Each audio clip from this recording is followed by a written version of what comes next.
এসেছিলেন। ইমরান নাকি দেখেছিল।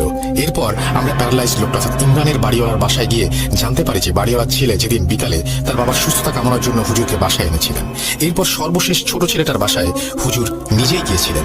সর্বশেষ কার বাসায় গিয়েছিলাম জানতে চাইলেন তখন ইমরান আমার কাছে। আমি ওনাকে পরিচয় দিতে উনি বলেন, ওই লোকটাকে জানেন? আমি বললাম, কে? উনি বললেন, ওই লোকটা আমি যে রেস্টুরেন্টে কাজ করি সেটার মালিক। আমার আর বুঝতে বাকি রইল না যে মারজান আর কেউ নয়, মারজান হচ্ছে আমজাদ হুজুর। এতগুলো বছর ধরে মারজান হুজুরেরই শরীরে বসবাস করছে। আমি ইমরানকে জিজ্ঞাসা করি, আপনি এই বিষয়গুলো আমাকে আগে বলেননি কেন? ইমরান বললেন, হুজুর মিলাদ আর দোয়া করতে এসেছেন এখানে, সমস্যা কিভাবে বুঝবো বলেন? এরপর আমি ইমরানের সাথে বাজারে গিয়ে একটা তসবিহ কিনি আর মাদ্রাসার সামনে আসি। আমি ইমরানকে সরাসরি তার গ্রামের বাড়ি চলে যেতে বলি। এরপর আমি মাদ্রাসার ভেতরে গিয়ে আমজাদ হুজুরকে বলি, হুজুর গ্রামে একটা দাওয়াত আছে, আজ যাবেন? হুজুর যেতে রাজি হলেন। আমি কৌশলে হুজুরকে নিয়ে চলে যাই ইমরানের গ্রামের বাড়িতে। হুজুর আমাকে রাস্তায় বারবার জিজ্ঞেস করছিলেন কোথায় যাচ্ছি, এই রাস্তায় কেন যাচ্ছি।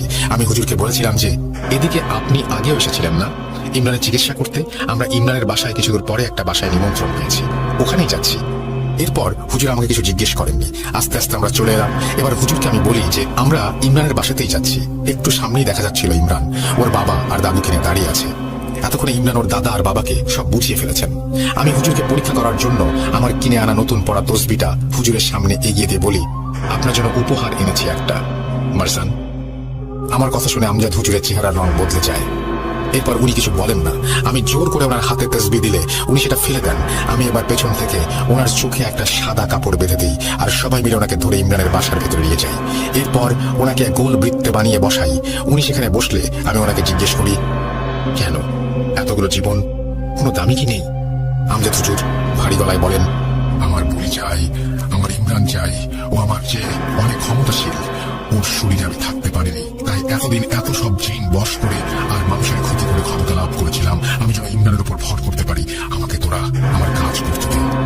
এই কথা বলার পরে আমি বুকে প্রচন্ড ব্যথা অনুভব করতে থাকি আর মাটিতে লুটিয়ে পড়ি। আমাকে তখন মারজান বলতে থাকে, তৃতীয়বার এখন তোর সময় শেষ। আওয়াল বারণ করেছিলাম, সাবধান করেছিলাম, তোকে যাস না, এই কাজ করিস না, তুই মানলি না, এবার তুই করবি।